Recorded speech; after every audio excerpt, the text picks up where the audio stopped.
할렐루야. 오늘 우리 교회를 찾아오신 여러분들 모두에게 주님의 놀라운 은혜가 있기를 축원을 드립니다. 우리 교회는 올해 창립 40주년을 맞이했습니다. 상반기의 삶을 보내고 이제 하반기의 삶이 시작되었는데, 올해 우리 교회 표어는 우리는 깊이 있게 나아간다 입니다. 깊이 있게 나아간다. 그리고 주제 9절이 오늘 에베소서 3장 19절 말씀이죠.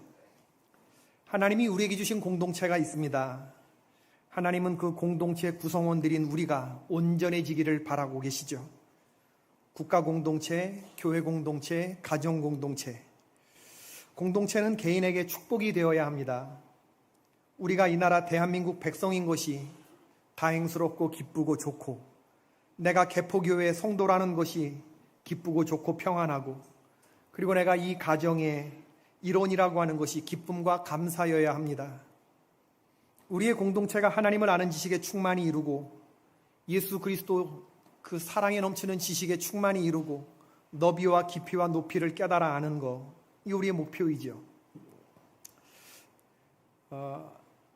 우리의 공동체가 우리에게 은총이 되지 못한다고 하면 그건 죄에 당하고 있는 겁니다. 바라기는 하나님이 저와 여러분에게 은혜를 베풀어 주셔서 이 국가교회 가정 세 가지 공동체가 우리 모두에게 기쁨과 감사가 될 수 있기를 축원합니다.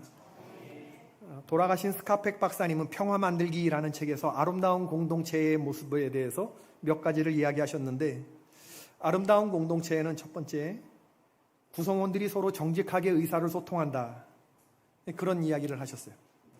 정직한, 허심탄회한 의사소통. 공동체에 무슨 가면을 쓰거나 무슨 하고 싶은 말이 있어도 쭈뼛거리고 하지 못하게 되는 그런 일이 없다는 거예요. 아름다운 공동체, 온전한 공동체에는 태연자약한 가면의 이면을 뚫고 서로 깊은 관계를 맺을 수 있다. 뻘쭘함이나 쭈뼛거림이나 이런 게 없는 게 좋은 공동체다. 두 번째는, 공동체 안에서 아무도 치유하려 하거나 변화시키려고 하거나 고치려고 하거나 바꾸려고 하지 않는다. 그러나 개인은 그 공동체 안에서 치유와 변화를 경험한대요. 의도적으로 치유와 변화가 일어나는 게 아니라 자연스러운 경험이라는 거죠. 세 번째, 아름다운 공동체는 안전한 곳이어야 한다. 공동체의 방해물은 두려움과 방어와 저항입니다. 네 번째, 공동체는 우리는 무엇을 하고 있는가? 우리는 여전히 목표를 향해 가고 있는가? 우리는 건강한 집단인가? 우리는 공동체 정신을 잃어버린 것은 아닌가? 끊임없이 심사숙고한다는 거예요. 공동체는 심사숙고한다. 공동체는 사실주의에 입각한다. 있는 그대로를 드러낸다는 겁니다. 어둠과 빛, 신성함과 속됨, 슬픔과 기쁨, 영광과 엉망진창을 그대로 통합하면서 결론을 내린대요. 어느 것도 제외하지 않고 어느 것도 제외되지 않습니다. 공동체를 세우고 공동체를 유지하고 가는 것이 쉬워 보이지만 결코 그렇지 않습니다. 공동체를 허무는 장애 요소들이 얼마나 많은지 몰라요. 여러분, 1년의 교회 같은 경우만 해도 수많은 교회들이 세워지고 또 수많은 교회들이 문을 닫습니다. 하나의 교회가 개척이 되고 40년 동안 역사를 이어온다는 건, 이건 정말 하나님의 크신 은혜로밖에 설명이 되지 않습니다. 공동체를 무너뜨리는 여러 가지 많은 장애 요소들이 있는데, 공동체는 무엇 때문에 무너지는가? 국가가, 가정이, 교회가 뭐 때문에 무너지는가? 첫 번째는 탐욕이 활개칠 때 무너집니다. 두 번째는 험담할 때 무너집니다. 서로 물고 뜯고. 세 번째는 죄 때문에 무너집니다. 하나님의 공동체는 천국을 향해 나아가는데, 그 천국이라고 하는 목적지를 향해서 마음과 경로와 보폭을 맞추면서 나가는 것, 이게 동행인데, 우리는 예수님과 동행하는 그러한 사람들인데, 속도, 스피드보다는 방향이 중요하고 방향보다는 과정이 아름다워야 합니다. 빨리 가는 것이 중요한 게 아니라 올바른 방향으로 가는 게 중요하고, 방향이 올바르더라도 우리 안에 어떤 죄된 요소들이 있는지 없는지 이것을 잘 살펴야 천성을 향한 아름다운 행군이 될 수 있다고 하는 거죠. 2025년 하반기의 삶을 시작하면서 다시 한번 40살이 된 우리들의 신앙생활을 다시 한번 돌아보게 되기를 바라고, 앞으로 이 후반전을 어떻게 살아가야 하는지 결단하는 시간이 되기를 바랍니다. 우리의 생각을 틔워주기를 위해서 오늘 사무엘하 18장에 나오는 말씀을 여러분들과 나누려고 해요. 사무엘하 18장에는 다윗 왕을 향해 반기를 든 아들 압살롬의 군대가 패배한 이야기가 나옵니다. 다윗 왕의 인생에서 가장 쓰디쓴 그런 시절의 이야기인데, 이 아들을 향한 다윗의 비탄은 11년 전 압살롬의 아름다운 누이 다말의 강간 사건에서 비롯되죠. 다윗 왕에게는 여러 아내가 있었는데 그 사이에서 아들, 딸들이 많이 있었어요. 배다른 자녀들이. 압살롬과 다말은 한 엄마 밑에서 태어난 오누이였습니다. 그런데 배다른 형제였던 암논 형이 압살롬의 누이 다말의 아름다움에 이성을 잃고 다말의 미모에 이성을 잃고 음흉한 계획을 세워서 이 배다른 이복 여동생을 강간해요. 이 강간 사건을 알게 된 압살롬은 격분했습니다. 그리고 누이를 위해서 복수를 결심을 하죠. 압살롬은 자제심을 잃지 않았고 냉정하고 신중하게 살인 음모를 꾸몄어요. 그리고 잔혹하게 때가 되자 왕이 계승 서열 1위인 형 암논을 살해했습니다. 근데 이것이 아버지로부터 용서받지 못할 줄을 알고 도망가요. 요단강을 건너 어머니의 고향인 그술로 도망을 갔습니다. 거기서 3년 동안 망명 생활을 해요. 아버지를 피해서. 다윗은 압살롬을 사랑했습니다. 차분해지기 시작했자 압살롬이 보고 싶어졌어요. 그러한 왕의 이 마음을 눈치챈 신하들이 요단강 건너 그술 땅에 있는 압살롬을 데리고 와요. 예루살렘에. 그러나 예루살렘은 크지 않은 도시인데 거기서 아들 압살롬의 얼굴을 보려고는 하지 않아요. 멀리 있는 걸 가까이 들여다 놓기는 했는데 얼굴을 맞대기까지는 그렇게 허락을 하지 않았습니다. 그런데 압살롬은 아버지를 보기를 원했어요. 아버지가 차분해지기 시작하자 내가 왜 이런 일을 저질렀는지 얘기하고 싶었죠. 아버지가 만나주지 않으니까 밤에 나가서 밭에 불을 지르고 소동을 일부러 일으켰습니다. 여러분, 이 방화라고 하는 건요, 불을 지르는 것은 이 분노를 표출하는 거거든요, 마음속에.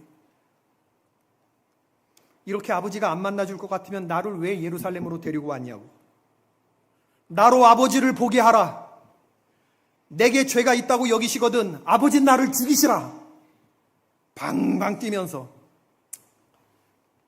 이걸 아버지가 보고서 다윗을 만나주는데, 그렇게 해서 아버지와 아들이 만나는데, 이 만나는 모습을 보자면 아버지와 아들의 만남이 아니라 군주와 신하의 만남처럼 보여요. 아들이 엎드려서 절하고 아버지의 손에 입맞추고, 이건 아버지와 아들이 만나는 모습이 아니거든요. 최종적으로 아들이 아버지 만나주신 그 모습을 보고 느낀 건 거절감이었습니다. 아버지로부터 경험한 것이 거절이었는데 아버지와 가까워질 희망을 포기한 압살롬은 이제 자신이 당한 대로 아버지에게 갚아주기로 결심했어요. 아버지가 나를 쫓아냈다면 이제는 형세를 뒤집어서 내가 아버지를 쫓아낼 결심을 한 거죠. 4년 동안이나 치밀하게 준비합니다. 반란을. 아버지의 책사, 아버지의 제갈공명을 자기 편으로 끌어들여요. 아버지 쫓아낼 결심을 하고 때가 돼서 군대를 일으켰는데 이 때가 얼마나 다급했든지 다윗은 맨발로 궁을 빠져나와 있을 정도로 급했습니다. 반란군의 수계가 아들이라니. 요단강을 건너 전열을 전비한 다윗의 군대는 이제 아들 압살롬과의 군대와 운명을 건 한판 승부를 벌여야 했는데, 다윗 군대의 장군이었던 대장군 요압은 다윗 왕은 가만히 계셔라 라고 했습니다. 최종 전투에서. 왕은 우리 10,000명보다 중요한 분이시니 성읍에 계시는 게 좋겠다고 했습니다. 아버지와 아들이 엉켜 싸워서 서로 험한 꼴 보는 것을 그런 걸 보지 못할 것 같았기 때문이죠. 다윗은 출정하는 요압 장군에게 부탁합니다. 그리고 다른 장군들에게도 똑같이 부탁해요. 왕이 요압과 아비새와 이때에게 명령하여 이르되 나를 위하여 젊은 압살롬을 너그러이 대우하라 하니 왕이 압살롬을 위하여 모든 군 지휘관에게 명령할 때에 백성들이 다 들으니라. 아니, 지금 반란군 수기하고 싸우러 나가는데 적군에게 너그러이 해달라니, 목숨 걸고 나가는 부하한테 군의 최고 통수권자가 이렇게 말을 하는 거예요. 나를 위하여 젊은 압살롬을 너그러이 대우하라. 이 전투에서 다윗의 군대가 승리했습니다. 이 승전의 소식을 아히마스라고 하는 사람이 다윗에게 전령이 되어서 전하겠다고 그래요. 이걸 요압 장군이 말립니다. 요압 장군은 왜 말립니까? 뭔가 찝찝하니까. 요압은 왕의 아들 압살롬을 선대해달라고 부탁한 것을 잔인하게 묵살하고 압살롬을 잔인하게 죽였죠. 이 일에 왕이 어떻게 반응할지 염려되었던 겁니다. 예전에 다윗 왕은 사울 왕의 죽음을 보고했던 아말렉 병사를 죽인 적이 있어요. 북이스라엘의 마지막 왕 이스보셋을 죽이고 투항했던 두 지휘관도 죽인 일이 있었습니다. 요압 장군이 생각하기를 다윗 왕은 보통 사람과 다르다. 기쁜 소식을 들어도 기쁘지 않고 자기 코드로 해석하는 변덕이 심한 왕이다 라고 생각을 했던 거예요. 이번 일도 승전을 하기는 했지만 어떤 반응을 보일지 몰라서 염려가 됐던 겁니다. 아무리 요압 장군이라고 해도 왕의 명령을 어기고 너그럽게 대해달라고 하는 젊은 압살롬을 죽인 자기의 죄, 찝찝하고 왕이 어떻게 할지 몰라서 두려웠던 거죠. 이기기는 이겼지만 이 승전의 소식을 귀한 집 자제인 아히마아스에게 맡기기 깨림직했던 겁니다. 왜냐하면 아히마아스는 제사장 사독의 아들이었기 때문에. 아히마아스보다는 용병, 구스 사람, 극단적으로 말하면 죽어도 좋을 사람, 에디오피아 사람, 검둥이, 구스 사람을 전령으로 택해서 이름도 아니고 그냥 에디오피아 사람이에요. 이름이 있는 전령이 아니라 그냥 막 써서 버려도 좋을 소모제, 구스 사람에게 승전의 소식을 전하려고 해요. 왜냐하면 다윗이 그를 죽일 수도 있으니까. 시대가 그런 시대였다는 겁니다. 지금보다 3000년 전에 있었던 일을 얘기를 하는 거거든요. 그래서 다윗의 반응을 떠볼 요량을 가졌던 거죠. 근데 아히마아스가 굳이 분위기 파악 못하고 때를 쓰면서 병사들 보는 앞에서 왜 제 구스 사람은 보내고 나는 안 되는 거냐고 내가 가겠다고 나서니 요압이 말합니다. 요압이 그에게 이르되 너는 오늘 소식을 전하는 자가 되지 말고 다른 날에 전할 것이니라. 왕의 아들이 죽었나니 네가 오늘 소식을 전하지 못하리라 하고 완곡하게 이야기를 해요. 요압 장군은 아히마아스를 아들처럼 사랑했습니다. 다윗 왕이 승전의 소식에 기뻐하기보다는 압살롬 아들의 죽음에 더 예민하게 반응할 것 같았고 아무 생각 없이 아히마아스를 보냈다간 이 사독의 아들 큰일 날 것 같고 저는 요압 장군의 비겁함이 여기서 드러난다고 보는 겁니다. 사정을 있는 그대로 아히마아스에게 얘기를 하면 좋잖아요. 얘기해야 돼요, 말아야 돼요. 내가 왜 너를 안 보내려고 하는지 전후 좌우를 맥락을 짐작하도록 일러주면 좋잖아요. 왜 안 해? 그렇게 왜 안 합니까? 뭐가 찝찝하고 뭐가 답답하고 뭐가 두려워서. 구스 사람에게는 그렇게 하면 됩니까? 구스 사람을 보내면서 똑같이 해줘야 되는 거 아닙니까? 진행 상황을 보자 그러면 구스 사람이 가고 아히마아스 자기 가겠다 그러니까 요압이 말리는 것 같고 안 되니까 그래 그럼 너도 가라. 승전의 소식을 전하는데 2명을 보내요. 구스 사람과 아히마아스를. 근데 이후의 진행 상황을 보자 그러면 아히마아스가 먼저 떠난 구스 사람보다 앞서 당도해요. 들판을 가로질러서 지름길로 갔기 때문이다. 성경에 보니까. 사무엘하 18장 28절 아히마아스가 외쳐 왕께 이르되 평강하옵소서 하고 왕 앞에서 얼굴을 땅에 대고 절하며 이르되 왕의 하나님 여호와를 찬양하리로소이다. 그의 손을 들어 내 주 왕을 대적하는 자들을 넘겨주셨나이다 하니 아히마아스가 기쁘게 달려오는 걸 보고 다윗성의 성문을 지키는 경계병이 좋은 소식이구나 직감해요. 성문을 열고 맞이했는데 과연 승전의 소식이었습니다. 이런 정상적인 승전의 소식을 들은 왕과 왕이라면 함께 환호하면서 기뻐해야 되잖아요. 결정적인 전투에 이긴 거니까. 그러면서 군 통수권자가 아군의 피해는 없느냐 이래야 되는 거 아니에요. 근데 다윗 왕이 그닥 그렇게 기뻐하지 않으면서 젊은 압살롬은 잘 있느냐, 아들 압살롬은 살았느냐 죽었느냐 이렇게 말하기는 그렇고 젊은 압살롬은 잘 있느냐, 내가 얘기한 대로 했겠지? 죽이지 말라고 했으니 반란군 수계는 체포했겠지? 이런 염원을 담아서 그때 아히마아스가 깨닫습니다. 왜 요압 장군이 나를 가지 못하게 마음을 말렸는지, 그리고 왕이 승전의 소식에 기뻐하리라 생각했던 자기 예상이 빗나가고 이게 반란군 수계가 참 아들이었지 이게 뒤늦게집니다. 그래서 어떻게 대답합니까? 아히마아스는 압살롬이 살았는지 죽었는지 알아요? 몰라요? 알지. 전령이니까 알지. 아는데 안다고 대답해요? 모른다고 대답해? 모른다고 대답해. 요압이 왕의 종을 보낼 때에 크게 소동하는 것을 보았사오나 무슨 일인지 알지 못하겠나이다. 대답을 회피합니다. 때늦은 감이 있기는 하지만 다윗 왕의 마음도 알았고 요압의 마음도 알았으니 모른다고 둘러댄 거예요. 아히마아스도 생각해보면 비겁하죠. 승전의 소식만 전하는 영광만 취하려고 하고 자기에게 불리한 일에는 쏙 빠지는 그런 또 비겁한 선택을 하게 되는 거잖아요. 그러니까 왕이 듣고 싶은 얘기를 못 들으니까 물러나 거기 서 있으라. 왜냐하면 이제 곧이어서 구스 사람이 도착했기 때문에 구스 사람도 승전의 소식을 전하였고 다윗이 똑같이 물어요. 젊은 압살롬은 잘 있느냐? 그때 구스 사람이 대답합니다. 구스 사람이 대답하되 내 주 왕의 원수와 일어나서 왕을 대적하는 자들은 다 그 청년과 같이 되기를 원하나이다. 압살롬의 죽음을 명백히 언급하고 있어요. 구스 사람은 압살롬의 죽음을 하나님의 심판으로 언급하고 있습니다. 구스 사람이 이러한 태도는 우리에게 다른 의미에서 큰 감동을 줘요. 하나님의 살아계심과 그분의 통치권을 믿고 있어요. 그리고 하나님이 다윗에게 부으셨던 다윗 언약에 대해서도 알고 있습니다. 당신을 대적해서 일어나는 사람들은 하나님이 다 멸하실 거라고 하는, 그게 아들이어도 멸하실 거라고 하는, 하나님은 당신에게 신실하게 대하시는 것이다. 만약에 이것이 틀리다 그러면 너에게 문제가 있는 것이지 하나님에게 문제가 있는 게 아니라는 얘기를 하는 거예요. 구스 사람의 보고는 비겁하지 않습니다. 분명히 다윗 왕의 마음을 헤아린 보고는 아니에요. 그러나 이스라엘 백성들도 전하지 못하는 다윗 왕의 마음을 가장 아프게 후벼파는 비수와 같은 하나님의 메시지를 누가 전하고 있느냐? 구스 사람이 전하고 있다. 다윗은 구스 사람을 죽이지 않아요. 구스 사람의 소식을 듣고 곧이어서 다윗이 통곡하며 옵니다.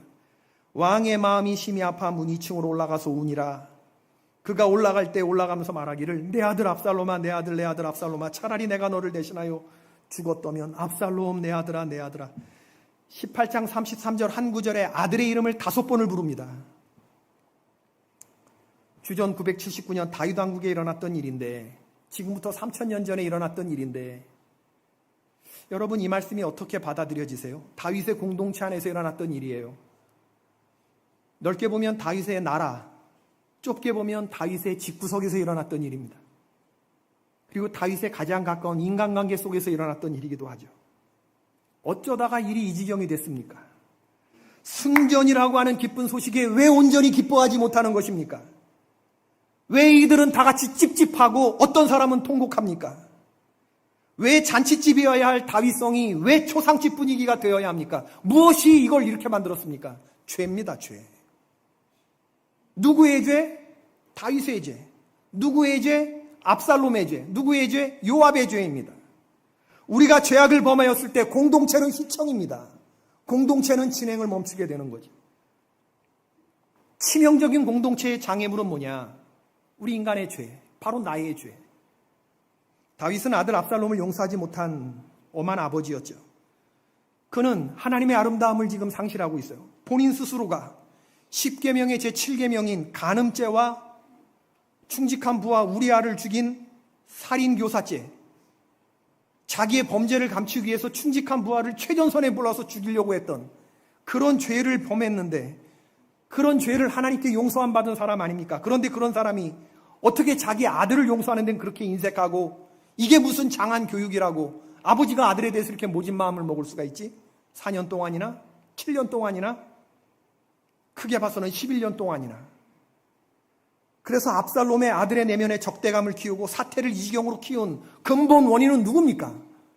아버지 다윗의 잘못이 있다는 거예요. 아버지 다윗의 죄가 있다는 거예요.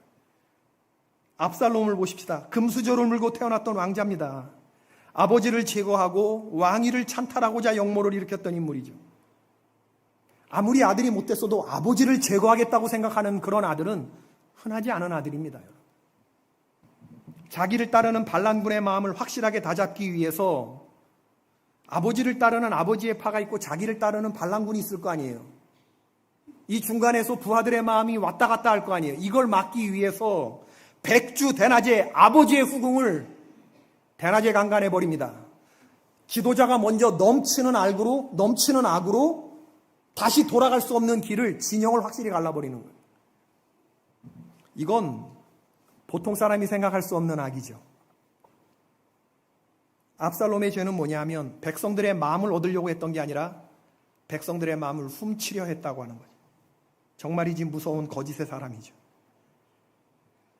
요압 장군을 보자 그러면 사려 깊은 사람은 아닙니다. 억세고 거친 사람이고 불같은 성정과 독단주의와 완력이 결합된 그런 장군이죠. 자기보다 윗사람인 다윗 왕의 영혼에 대해서는 아무것도 관심을 두지 못했던 사람. 요압 같은 이런 부류의 사람들은 우리 주변에 얼마든지 있어요. 원수는 아닌데, 대적 같지는 않은데, 대적까지는 아닌데, 그러나 동지가 아닌 사람들. 버릴 수도 없고 취할 수 없는 사람들.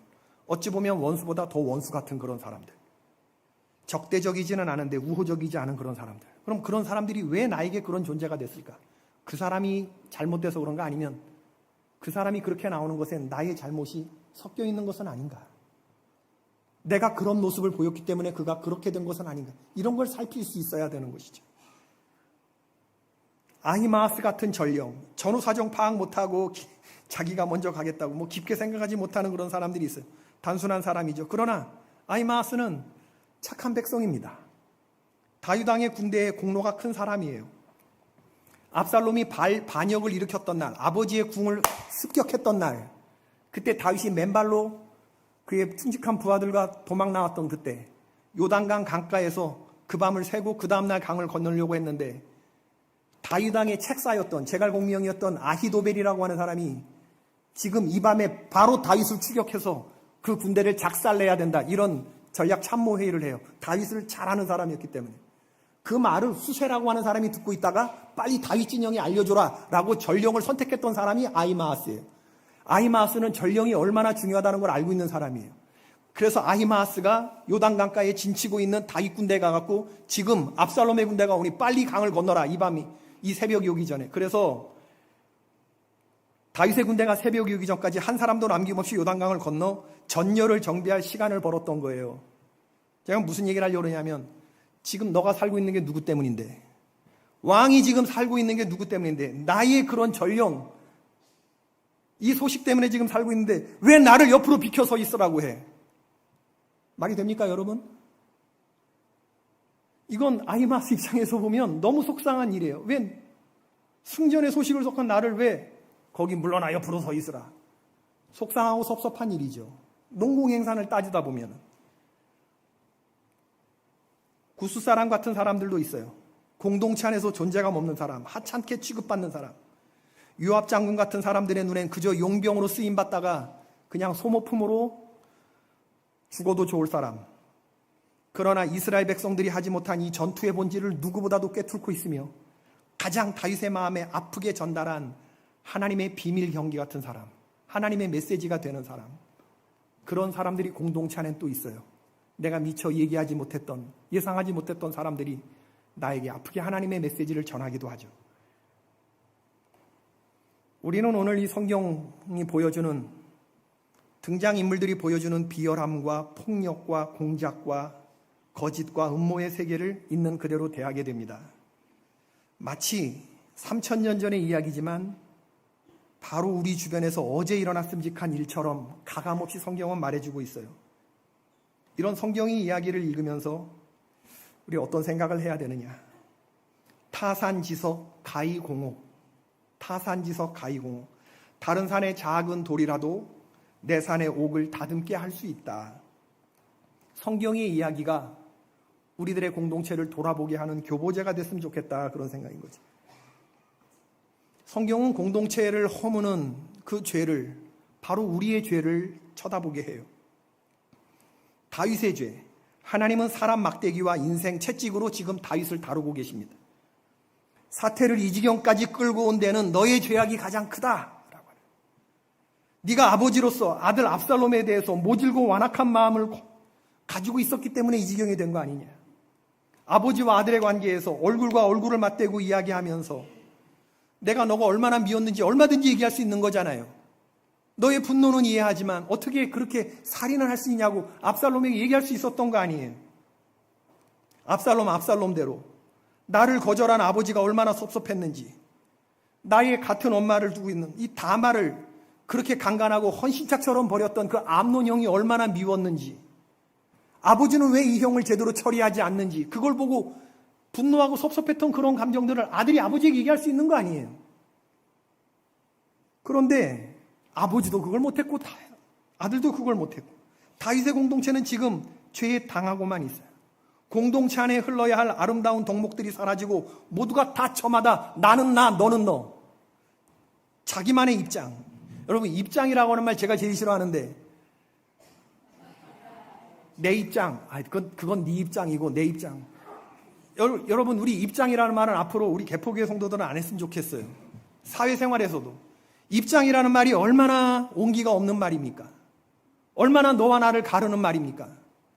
하나님이 여러분들에게 입장이라는 말을 한번 해보세요. 그럼 우리의 구원은 어떻게 됩니까? 너는 나, 나는 너.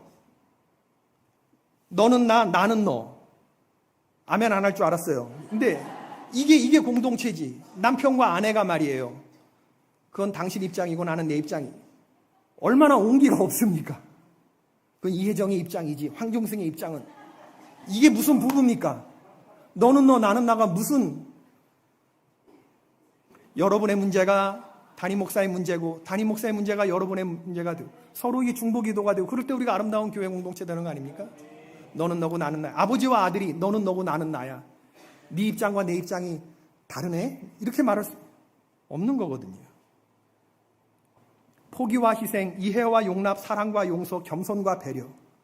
자기보다 남을 낮게 여기라고 하는 게 성경의 가르침이고 내가 너고 너가 내고 내 것이다 네 것이다 라고 말하는 이런 스피릿이 흘러야만 이게 아름다운 공동체가 되는 건데 우리가 서로를 객체로 여기고 타자로 여기고 선을 긋고 네 입장 내 입장을 때 그럼 이런 문제를 어떻게 우리가 해결해야 되느냐 여러분.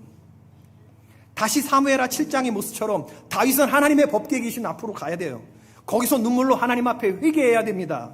내가 하나님의 은혜를 망각한 죄, 우리가 우리에게 죄 지은 자를 용서하지 못한 죄, 나 죽고 너 살아라 하는 게 십자가의 길인데 이거 망각한 죄를 그 지점에서 다시 하나님 앞에 회개할 때 그때 공동체가 다시 자리를 찾는 것입니다.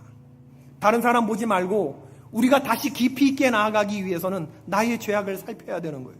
다시 말씀드리지만 스피드보다 중요한 건 방향이고 방향보다 중요한 것은 과정이에요. 과정. 내가 오늘 어떻게 살아가고 있느냐. 나는 우리 개포교회가 그럭저럭 굴러가는 집단이 되기를 원치 않아요. 하나님의 사랑이 흐르는 공동체가 되기를 바랍니다. 가족 구성원이 저녁이 되면 들어와 밥을 먹고 칼로리 채우고 각자 방으로 흩어져 들어가 아무 대화도 없이 아침 되면 다시 기어나와 밥을 먹고 집을 나서는 그런 그게 하숙이지 집입니까? 그게 공동체입니까? 집단이지? 우리가 교회가 서로 만나면 반갑게 인사하고 안전함과 환대와 편안함을 느끼는 심사숙고하는 그런 공동체가 되어야지. 편안하자고 나온 교회까지 나와서 불안하고 거북하고 신경 쓰이는 인간들 막 왜 우리가 그런 교회를 만들어야 하느냐.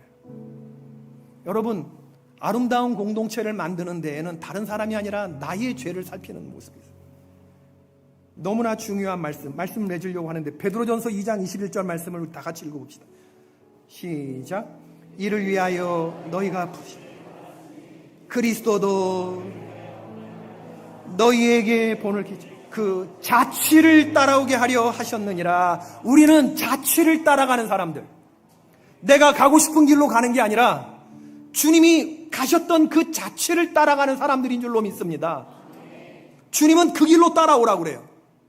너희들 가고 싶은 대로 마음대로 가고 싶은 길 가지 말고 내 자취로 따라와라. 그 자취의 길이 뭐냐? 이게 십자가의 길입니다. 나 죽고 너 살아라 하는 길, 나 죽고 너 살아라 하는 바로 그런 길. 그 길에 욕이 있고 고난이 있고 희생이 있죠. 그러나 욕을 당하시되 맞대어 욕하지 않으신 예수님, 우리가 주인 삼은 그분, 고난을 당하시되 위협하지 아니하시고 오직 공의로 심판하시는 이에게 부탁하신 예수님, 할 말 많지만 하지 않으신 예수님, 그 얘기죠. 친히 나무에 달려 그 몸으로 우리의 죄악을 담당하신 예수님, 그 예수님의 마음을 우리 모두가 다 품을 수 있을 때, 그럴 때 우리가 온전히 기뻐할 수 있고 온전히 감사할 수 있고 온전한 평안과 소속감을 느끼는 겁니다. 이거 만약에 없어지면 이기고도 찝찝하고 뭐가 컬컬하고 뭐가 좀 이렇게 체한 것 같고 그래야 돼요. 우리의 죄를 살피십시다. 내가 내 죄를 살피지 않으면 그 다음엔 하나님이 개입하셔서 나를 살피시는데 그때 하나님이 살피시는 건 아파요. 왜냐하면 사람 막대기와 인생 채찍으로 가는 거기 때문에 그래요. 감당하기 힘드실 겁니다, 여러분. 우리가 하나님의 말씀으로 늘 날마다 우리 자신을 점검하면서 우리가 속한 가정과 교회와 이 민족이 하나님의 은혜로 온전하게 깊이 있게 나아가게 되기를 주님의 이름으로 축원합니다. 우리 이 찬양, 우리를 사용하소서, 이 찬양을 좀 부르기 바랍니다. 우리에게 소원이 하나 있네. 주님 다시 오실 그날까지 우리 가슴에 새긴 주의 십자가 사랑, 나의 교회를 사랑케 하네. 주의 교회를 향한 우리 마음, 희생과 포기와 가난과 고난,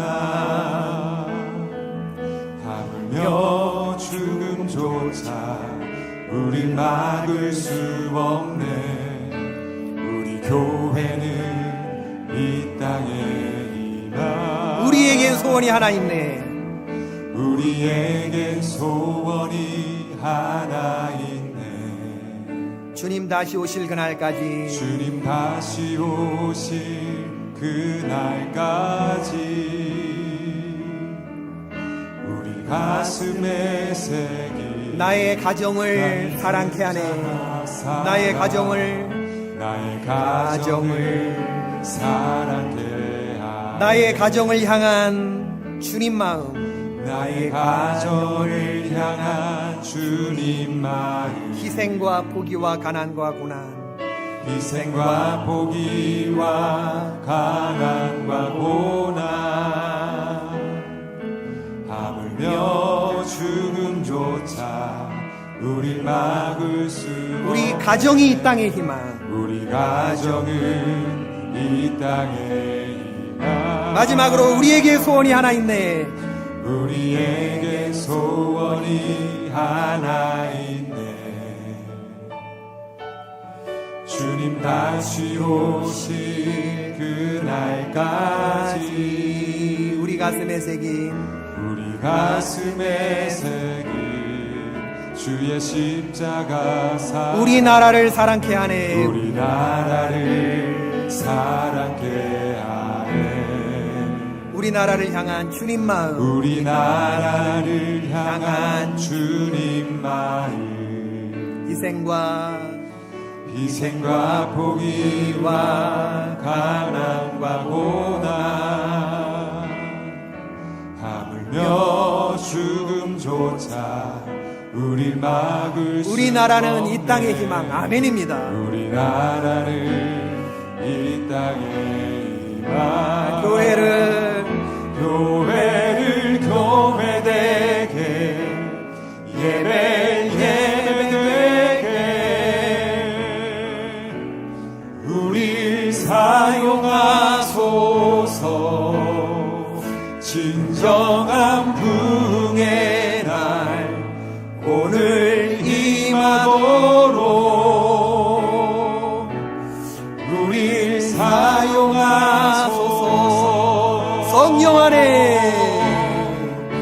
성령 안에 예배하리라. 자유의 마음으로 사랑으로 사역하리라. 교회는 생명이니 교회를 교회되게 예배되게 우리 사용하소서. 진정한 부흥의 날 오늘 임하도록 우리 사용하소서.